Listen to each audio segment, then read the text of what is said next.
অতীত। দ্রুত পা চালাচ্ছে ইরাম। ঘড়ির কাঁটায় রাত প্রায় 10:30। আজকে স্কুলের সাংস্কৃতিক অনুষ্ঠান ছিল। সে শিক্ষিকা হিসেবে আয়োজনের দায়িত্বে ছিল। অনুষ্ঠান শেষে অফিস থেকে বেতন তুলে ফিরতে ফিরতে এত দেরি। এমন দেরি বেশ অনেক দিন বাদেই হলো। শাড়ির আঁচল মাথায় তুলে ঘোমটা দিয়ে এগোলো সে। এলাকার মুরব্বিগণ এই সময় রাতের খাবার শেষে হাঁটতে বেরোন। মোড়ের টং দোকানে চা সিগারেটের আড্ডায় মাতেন। আজও ব্যতিক্রম নয়। 3-4 জন বৃদ্ধ এবং মধ্যবয়স্ক পুরুষদের একটা দল আয়েশ করে চা খেতে খেতে আলাপ করছে। ইরাম রাস্তার অপর পাশ দিয়ে যাচ্ছে। ঘোমটাটা একটু লম্বা করেই টেনে দিল এবার। মুরব্বিদের দৃষ্টিতে পড়তে চায় না, কিন্তু পড়তে হলো। সঙ্গে সঙ্গে আড্ডার বিষয়ও বদলে গেল। বুঝলেন রফিক মিয়া, মাইয়া মানুষ 20তেই বুড়ি, 30-এ দাদি। বিয়া শাদি ছাড়া মাইয়া গো সুখ নাই, সংসার ছাড়া কোনো গতি নাই। আজকালকার মাইয়া গো দেখছেন কেমন বেটা মানুষের মতন এদিক সেদিক দৌড়াইয়া বেড়ায়, রাত বিরাতে রাস্তায় রাস্তায় হাঁটে। এরপর অঘটন ঘটলেই সব পুরুষগো দোষ। আরে তুই মাইয়া মানুষ, তোর ইজ্জতের চিন্তা নাই? ঠিক ঠিক। অদূর থেকে হেঁটে গেলেও আসরের আলোচনার বিষয়বস্তু যে ইরাম স্বয়ং, এটা বুঝতে তার বেগ পোহাতে হলো না। পাত্তা না দিয়ে সে হাঁটার জোর বাড়ালো। ঠিক তখন ডাক ভেসে এলো এক মুরব্বির। কি গো ইরাম মা, আইলা কোন দিক দিয়া? গুরুজন উত্তর না দিলে বেয়াদবি হবে, তাই ইরাম থামল। খানিকটা কাছে এগিয়ে গিয়ে সালাম দিল। আসসালামু আলাইকুম। এই তো, স্কুলে আজকে একটা ফাংশন ছিল, তাই একটু দেরি।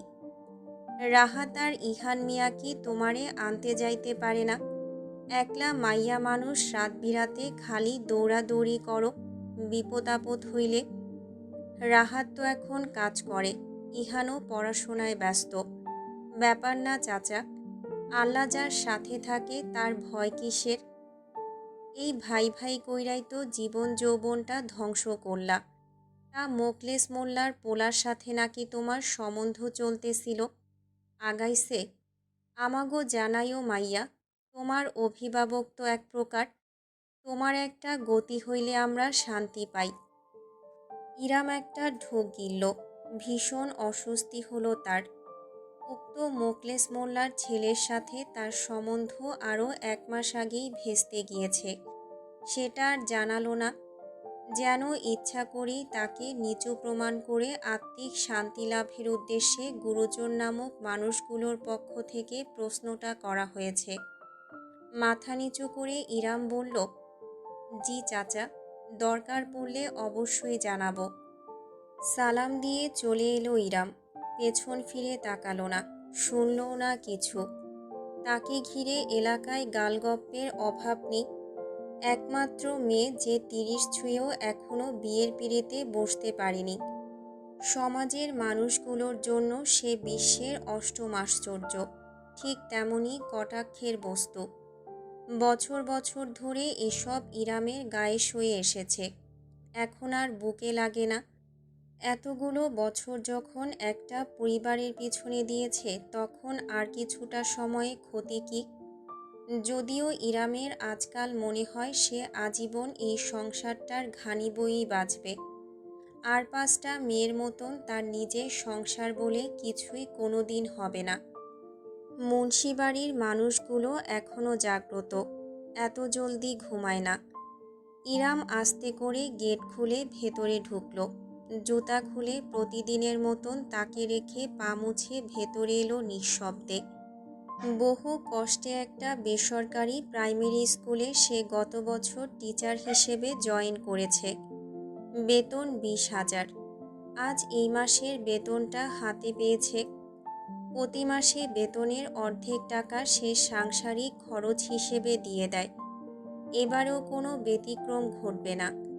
টাকা গুনতে গুনতে নিচতলায় রাহাতের রুমের দিকে এগোলো সে। স্বামী স্ত্রী উভয়ই কোনো গুরুত্বপূর্ণ আলোচনা করছে বোধহয়। বোঝার চেষ্টা করো, ইরাম আপুকে এভাবে দিনের পর দিন এই বাড়িতে রাখা সম্ভব না। আড়াল থেকে শোনার ইচ্ছে না থাকলেও ইরাম নিজের নামটা শুনে থমকালো। রাহাতের স্ত্রী মিথিলা নরম গলায় স্বামীকে বলছে, দেখো রাহাত, আমাকে কুটনি ভাইয়ের বউ ভেবো না। আমি শুধু বাস্তবতা বলছি। আমরা এতদিন একা ছিলাম, সমস্যা হয়নি। কিন্তু এখন আমরা আর একা নই। আমাদের যমজ সন্তান এসেছে দুনিয়ায়। ওদের দেখতে হবে, বড় করতে হবে। আজও ছোটটি আছে, তাই বিশেষ প্রভাব পড়ছে না। কিন্তু যত বড় হবে তত আর্থিক আর মানসিক চাপ বাড়বে। আপুর বয়স হয়েছে, সমাজে মানুষ নানান ধরনের কথা বলে বেড়ায়। আপুর নামে ওইসব শুনলে আমারও খারাপ লাগে। উনি এই সংসারের জন্য কম করেননি, কিন্তু দিন শেষে এটা ওনার নিজের সংসার না, আমাদের সংসার। ওনাকে আজ হোক কাল হোক নিজের সংসারে যেতেই হবে। আমিও ভাবছি মিথিলা, তোমার কি মনে হয় আমি হাত গুটিয়ে বসে আছি? বাবা নেই, আমার উপরেই তো দায়িত্ব এই সংসারের। নিজের বোনকে ভালো হাতে তুলে না দিয়ে শান্তি পাই না, কিন্তু কিছু তো হচ্ছে না। আপুর বয়সের জন্য এমনিতেও সম্বন্ধ পাওয়াটা মুশকিল। যাও বা আসছে দ্বিতীয় বিয়ে, আগের বাচ্চা আছে, প্রবাসী মধ্যবয়স্ক বৃদ্ধ। আমি কিভাবে আগাই? রাহাত বলল। মিথিলা মাথা ঝাঁকিয়ে ব্যক্ত করল, তো কি হয়েছে?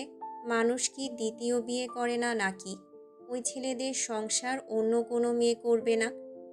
দ্বিতীয় তৃতীয় বিয়ে কোনো ব্যাপার না, আগের বাচ্চাও ব্যাপার না। আপুর বয়স হিসেবে ঠিকই আছে এসব। এখন তো তুমি কচি ছেলে পাবে না। কচি ছেলেরা আপুকে কেনই বা বিয়ে করবে? অদ্ভুত। তুমি যাই পাও তাই বিবেচনা করে দেখো, শুধু ভালো ঘরের মোটামুটি ব্যক্তিত্ববান ছেলে হলেই হবে। বিয়ের পর এমনিতেও মেয়ে মানুষকে অনেক কিছুই অ্যাডজাস্ট করে চলতে হয়, যেমন আমি করছি। ইরাম এমন সময় দরজায় নক করল, যেন মাত্রই এসেছে। মিথিলা এবং রাহাত উভয়ে নিজেদের সামলে নিল। আস্তে করে ইরাম ভেতরে ঢুকল, মলিন হাসি মেখে তাকালো। এসে গিয়েছিস ভাই? খেয়েছিস রাতে? হ্যাঁ আপু, খেয়েছি। তুমিও যাও, ফ্রেশ হয়ে খেয়ে নাও। মিথিলা, যাও তো, আপুর খাবারটা গরম করে দাও। মিথিলা মাথা নেড়ে স্বামীর আজ্ঞা পালন করতে এগোচ্ছিল। ইরাম তাকে থামালো। একটা হাত তুলে সেখানে 10,000 টাকা রেখে বলল, এই নাও, এই মাসের টাকাটা। খরচ করো মন মতো। আর বাবুদের জন্য কিছু লাগলে অবশ্যই আমাকে বলবে। ভাই আমার নতুন চাকরি পেয়েছে, এখনই এত ইনকাম করতে পারবে না। তাছাড়া তোমাদের সঞ্চয়ও তো জরুরি। আমি গেলাম। আর হ্যাঁ, খাবারটা গরম করতে হবে না তোমাকে, আমি নিজেই করে নেব। সারাদিন বাবুদের পিছনে খাটতে থাকো, আজ একটু বিশ্রাম নাও। শুভরাত্রি। আর দাঁড়ালো না ইরাম, উল্টো ঘুরে রুমের বাইরে চলে গেল। সিঁড়ি বেয়ে উপরে নিজের রুমের দিকে উঠতে উঠতে সে ভাবল, মুরব্বীরা ঠিক বলেনি, 30-এ মেয়েরা শুধু দাদি হয় না, মরে যায়। ঠিক 2.5 মাসের মাথায় যখন ইরামের জন্য সম্বন্ধটা আসলো, তখন সে আর বিশেষ বিবেচনা করেনি। পাত্র নিজে থেকেই রাহাতের মাধ্যমে বাড়িতে প্রস্তাব পাঠিয়েছে। নাম অরণ্য মির্জা সওদাগর। রাহাতের ভাষ্যমতে বিরাট এক ব্যবসায়ী। গাজীপুরে নাকি 3টা ফ্যাক্টরি আছে। বয়সটাও ইরামের কাছাকাছি। বড় ঘরের ভদ্র সন্তান। সমস্যা হলো এতিম। বাবা মা আত্মীয় স্বজন বলতে 3 কুলে কেউই নেই। এত বড় একজন মানুষ ইরামের মতো কাউকে নিজে থেকে বিয়ে করতে চাইছে। ব্যাপারটা সন্দেহজনক মনে হলেও এতিম শোনার পর থেকে সেটা খানিক ধামাচাপা পড়ে গিয়েছে। এত চিন্তা করে কি হবে? দেখা করা যাক, কথা বলেই না হয় বোঝা যাবে। আজ তাই একটা ক্যাফেতে বসেছি ইরাম। মিথিলার তোড়জোড়ের কারণে হালকা পাতলা সাজাও হয়েছে। ব্লক প্রিন্টের সালোয়ার কামিজ, খোলা চুল আর কাজল টানা চোখ। চেয়ে আছে সে বাইরের দিকে অন্যমনস্ক হয়ে। ঠিক এমন সময়ে কণ্ঠটা কানে এলো তার। কি আছে ওই দেয়ালে, যা জেগে বসেছে আপনার খেয়ালে? এমন কাব্যিক কথা প্রথমবারই ইরামের মনোযোগ আকর্ষণ করে নিল। ঝট করে ফিরে তাকালো সে। দণ্ডায়মান এক সুঠাম সুদর্শন ব্যক্তি, ক্রিম বর্ণের শার্ট আর কফি বর্ণের ফর্মাল প্যান্ট। ক্ষণিকের জন্য ইরাম বাকরুদ্ধ হয়ে গেল। পুরুষ মানুষ এতটা আকর্ষণীয় এবং সুদর্শন হতে পারে তার আগে জানা ছিল না।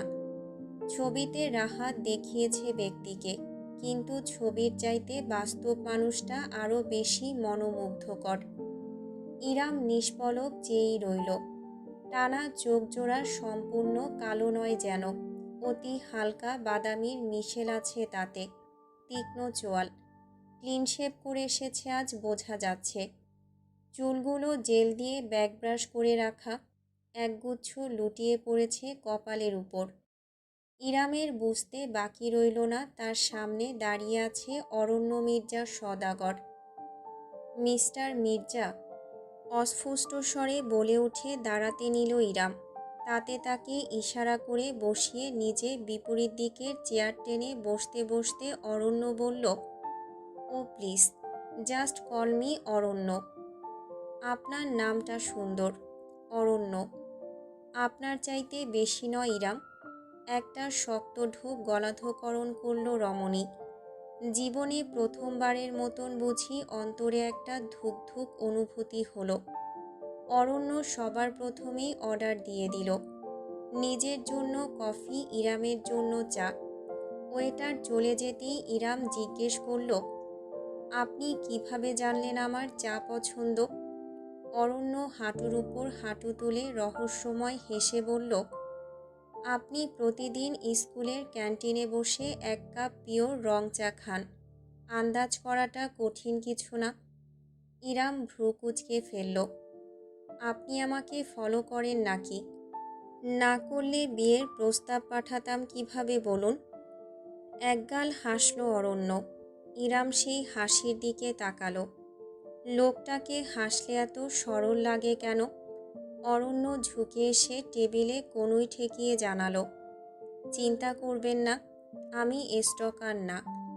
আপনার স্কুলের পাশেই আমার একটা নির্মাণাধীন ফ্যাক্টরি আছে। ও, MS ট্রেডার্স, ওটা আপনার? হুম, ওটার কাজেই গিয়েছিলাম এক ঘোর বর্ষার দিনে। বিল্ডিংয়ের বারান্দায় দাঁড়িয়ে দেখলাম এক রমণী বেরিয়ে এলো স্কুল গেট থেকে। নিজের মাথায় ছাতা ধরার বদলে বাচ্চাদের মাথায় ছাতা ধরে ধরে সে তাদের তুলে দিল গাড়ি অবধি। অতঃপর ভিজে গেল তার শাড়ি, জড়িয়ে গেল আমার মন, হয়ে গেল চোখে চোখে অন্তরের আলাপন। এবার না হেসে পারল না ইরাম। তার চোখ জোড়া আনন্দে চকচক করে উঠল। গালে লালিমা ছেয়ে গেল। বাইরের স্নিগ্ধ সূর্যের আলো মুখে প্রতিফলিত হতেই অদ্ভুতরে একটা আভা ছড়ালো যেন চারপাশে। অরণ্য মন্ত্রমুগ্ধের মতন দেখল, যেন ইরামের চাইতে মনোমুগ্ধকর কোনো বস্তু তার চোখ এর আগে দর্শন করেনি। বুকে হাত দিয়ে অরণ্য মোলায়েম কণ্ঠে বলল, আস্তে আস্তে, বিয়ের আগেই হার্ট অ্যাটাক করাবেন আমায় প্রিয়। ইরাম তীর্যক হাসল। আপনাকে কে বলল আমি আপনাকে বিয়ে করতে রাজি হচ্ছি? হবেন না? তবে কি আপনার জন্য আমার 1000 বছর অপেক্ষার চাদর বিছিয়ে বসতে হবে? যদি শেষ ভাগ্যে তোলা থাকে কাজী, আমি তবে সহস্র বছর অপেক্ষা করতে রাজি। হা হা, আপনি এত দারুণ দারুণ সব কবিতা বানান কিভাবে? আপনি আমার কবিতা। ইরাম অরণ্যর চোখে প্রথমবারের মতন সরাসরি তাকালো। ওই চোখের মাঝে যে সরলতা, মুগ্ধতা এবং আবেগ সে দেখল, তাতে সন্দেহের কোনো অবকাশ পেল না। অতঃপর শুরু হলো তাদের ইঁদুর বিড়ালের দৌরাত্ম্য। পাক্কা 2 মাস প্রয়োজন হলো অরণ্যর ইরামকে বিয়েতে রাজি করানোর জন্য। শেষের দিনের ঘটনাটা অনেকটা এমনই ছিল যে ইরাম স্কুল থেকে ফিরছিল গ্রীষ্মের তীব্র গরম মাথায় নিয়ে। প্রতিবার লোকালেই যাওয়া হয়, অথচ সেদিন হলো না। তার জন্য অপেক্ষা করছিল অরণ্যর গাড়ি। ইরাম ভেতরে ঢুকতেই এসি অন করে দিল সে। তারপর ঝুঁকে ইরামের পায়ের পুরাতন সুজোড়ায় হাত দিল অরণ্য। দেখি প্লিজ, এই গরমে মানুষ শু পরে, স্যান্ডেল নেই। এ কি, আপনি আমার পায়ে হাত দিচ্ছেন কেন? হুস। অরণ্য কোনো কথাই শুনল না। ইরামের শু খুলে নিয়ে বক্সের ভেতর ঢুকিয়ে রাখল। পা মুক্ত হতেই মেলে বসতে পারল ইরাম। এসির বাতাসে বেশ আরাম লাগলো। অরণ্যর প্রস্তুতি নেহায়েত কম নয়। কোত্থেকে একটা বরফ ঠান্ডা লেমনেডের কাপ বের করে তাতে স্ট্র বসিয়ে ইরামের হাতে ধরিয়ে দিল সে। হতবাক ইরাম এক পলক অরণ্যর দিকে চেয়ে শেষমেশ মুচকি হেসে তাতে চুমুক দিল।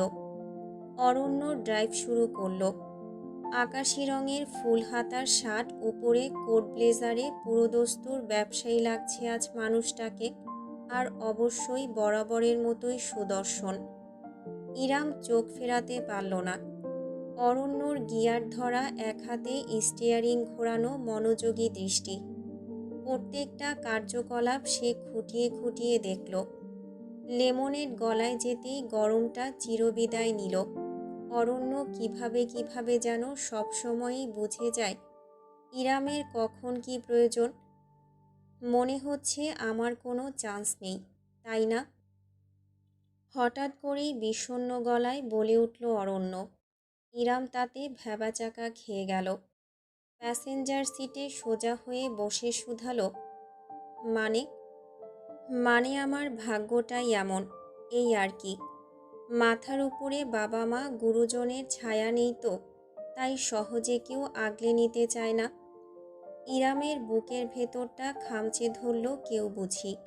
অরণ্য স্টিয়ারিং ঘুরিয়ে রাস্তার দিকে দৃষ্টি রেখেই বলল, জীবনটা সহজ ছিল না। মানুষ ভাবে টাকা থাকলেই বুঝি সব আছে, অথচ আমার কাছে শান্তিটাই নেই। আপনার জানা আছে শান্তি কোথায় বিক্রি হয়? তবে নিজের জন্য কিনে বাক্স ভরে রাখতাম। কেন যেন নিজেকে রুখতে পারল না ইরাম। অজান্তেই নিজের হাতটা গিয়ারের উপর রাখা অরণ্যর হাতের উপর রাখল। আপনার বাবা মাকে খুব মিস করেন, তাই না? মলিন হাসল অরণ্য। না, করি না। ওনারা চলে না গেলে বুঝতাম না দুনিয়াটা কত কঠিন। আত্মীয় নামক কালসাপগুলো সম্পত্তির লোভে কতটা ভয়ঙ্কর হতে পারে, সেটা ওনাদের বিদায় নেওয়ার পরেই বুঝেছি। আপনার সুখের সময় সবাই আপনার পাশে থাকে, এরপর সুযোগ বুঝে হামলে পড়ে। আমার দুনিয়ায় এখন আছি শুধুই আমি, আমার অর্জন, আমার একাকিত্ব। আফসোস নেই। ইরাম নিজের হাতের বাঁধনটা আরেকটু শক্ত করে বলল, এখন থেকে আপনি আর আপনার অর্জন থাকবেন শুধু। একাকিত্বের ভারটা না হয় আমার উপর ছেড়ে দেবেন। অরণ্য সইতে পারল না। ব্রেক কষে তৎক্ষণাৎ গাড়ি থামিয়ে ফেলল। মাঝ রাস্তায় এভাবে হঠাৎ গাড়ি থামিয়ে ফেলায় আশেপাশের যানবাহন দ্রুত হর্ন বাজাতে লাগল। চিৎকার চেঁচামেচি শুরু হয়ে গেল, অথচ অরণ্যর কোনো দিকে খেয়াল নেই। সে অপলক চেয়ে আছে ইরামের দিকে। ঝুঁকে এলো সে, রীতিমতো ফিসফিস করে উচ্চারণ করল, আরেকবার বলুন। ইরাম মোলায়েম হাসল। তার চোখে হালকা অশ্রু জল করল।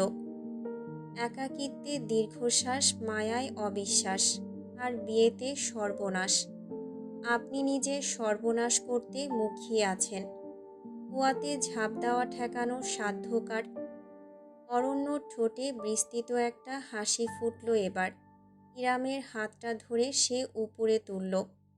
প্রথমবারের মতো নিজের ঠোঁটের স্পর্শ ছুঁয়ে দিল কাজের কারণে রুক্ষ হয়ে আসা আঙুল জুড়ে। বলল, এই হাতে রুক্ষতা মানায় না, এতে আমি বুনব শুধুই কোমলতা। শুনছেন আমার প্রিয়? আজ থেকে এই অরণ্যর হাজারো কাটার গাছের মাঝে একটিমাত্র ফুল গাছ আপনি। আজ ইরামের বিয়ে, কাবিন এবং যাবতীয় কাজ সকালেই হয়ে গিয়েছে। এখন শুধুমাত্র অনুষ্ঠান। যদিও ইরাম মত দিয়েছিল ছিমছাম অনুষ্ঠানের আয়োজন করবে। বেশি মানুষের উপস্থিতিতে সে স্বাচ্ছন্দ্য বোধ করে না। তবে শেষ মুহূর্তে অরণ্য বেঁকে বসেছে। না, ইরামকে সে চুপে চাপে বিয়ে করবে না। সমস্ত এলাকার মানুষকে দাওয়াত দিয়ে খাওয়াবে। যে মানুষগুলো এতদিন ইরামকে নিয়ে হাজার কথা চালাচালি করেছে, তাদের যদি একটু ভালো মতো আপ্যায়ন করা না হয় তাহলে কিছু হলো? ইরাম স্টেজের সামনে দাঁড়িয়ে দাঁড়িয়ে ফটোগ্রাফারের জন্য পোজ দিতে দিতে অদূরে দাঁড়ানো অরণ্যকে দেখছে। শেরওয়ানি পরনে লোকটাকে আজ অনন্য লাগছে। ইরাম থেকে থেকে স্বামীকে দেখে যাচ্ছে। একপাশে খাওয়া দাওয়ার ব্যবস্থা, সেখানে মানুষজন খেতে বসে পড়েছে। মুরব্বীরা সব একসঙ্গে প্লেটের পর প্লেট মাংস সাবার করছে। খেতে পারুক বা না পারুক, নেয়ার কোনো কমতি নেই। বিয়েবাড়ির এই অপচয়টা ইরামের একদমই পছন্দ নয়। ফটোগ্রাফারকে বিরতি দিয়ে সে ভারী লেহেঙ্গা তুলে এগোলো টেবিলের দিকে। অরণ্য দাঁড়িয়ে আছে। সকলের খাওয়া দাওয়া ঠিকমতো হচ্ছে নাকি দেখছে। একজন মুরব্বী তাকে ডেকে কিছু বলতেই মুচকি হেসে অরণ্য বলল, ভালো করে খান চাচা। যার বিয়ে না হওয়ার চিন্তায় মাথার চুল উঠিয়ে ফেলেছেন, তার বিয়ের খাবারটা কেমন লাগছে? এই, চাচাকে আরও 2 পিস রোস্ট দাও। ইরাম কাছে গিয়ে খপ করে অরণ্যর বাহু ধরে ফেলল। বাকিদের উদ্দেশ্যে জোরপূর্বক হেসে তাকে টেনে সরিয়ে নিয়ে এসে বলল, আপনি কি শুরু করেছেন? এভাবে বলে কেউ? ওমা, ওনারা বললে দোষ নেই, আমি পাল্টা বললেই দোষ। শোনো কবিতা, তোমার জন্য আমি করতে পারি ঝগড়া। আমার লাগবে না কোনো মহড়া, বাজাবো শুধু নাগারা। হেসে ফেলল ইরাম। অরণ্যর বাহু চাপড়ে বলে উঠল, পাগল হয়ে গিয়েছেন আপনি? হুম, তোমাকে বইয়ের রূপে দেখে আমার সার্কিট হাউসে আগুন জ্বলে গেছে। এই জ্বালা শুধু আজকে রাতেই মেটানো সম্ভব হবে। তো বলছিলাম, যদি এখনই আমরা একটু প্রাইভেসি খুঁজে পেতে পারি তাহলে। ইরাম ভ্রু তুলে অরণ্যকে ধাক্কা দিয়ে সরিয়ে দৌড়ে চলে গেল। পিছন থেকে অরণ্যর খিলখিলে হাসির আওয়াজ ভেসে এলো। স্টেজের কাছে চলে আসতেই ইরামের চোখ পড়ল অনাকাঙ্ক্ষিত মানুষটার উপরে। সামিয়া মুন্সি। খালার বাড়িতে বেশ সংশয় নিয়েই দাওয়াতের কার্ড পাঠিয়েছিল সে। ভাবেনি তিনি সত্যি এসে পড়বেন। মিথিলার সঙ্গে কথা বলছেন সামিয়া। ইরাম এগোতেই ঘুরে তাকালেন। আপাদমস্তক পর্যবেক্ষণ করলেন নববধূকে। মাশাআল্লাহ, কি মিষ্টি লাগছে আমার ইরামটাকে। খালামণি। সামিয়াকে জড়িয়ে ধরল ইরাম। কত বছর পর আজ এই মানুষটার এমন আদরে ছোঁয়া পেল, হিসাবে নেই আর।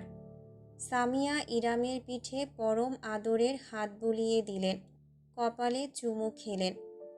আল্লাহর কাছে লাখ লাখ শুকরিয়া, অবশেষে তোর জীবনে সুখের দিন এসেছে। ইরাম মন ভরে গ্রহণ করল সবটুকু আদর। মুচকি হেসে বলল, সবই তোমাদের দোয়া খালামণি। তুমি আজ এসেছো, আমি কতটা খুশি হয়েছি বোঝাতে পারবো না তোমায়। আমিও রে, তোকে বধূ রূপে দেখার স্বাদ আজ আমার পূরণ হয়ে গেল। স্টেজে আসো আপু, ফ্যামিলি ফটো তুলব। এমন সময় স্টেজ থেকে ইহানের ডাক ভেসে এলো। ইতিমধ্যে স্টেজের উপরের সোফায় বসেছে সবাই।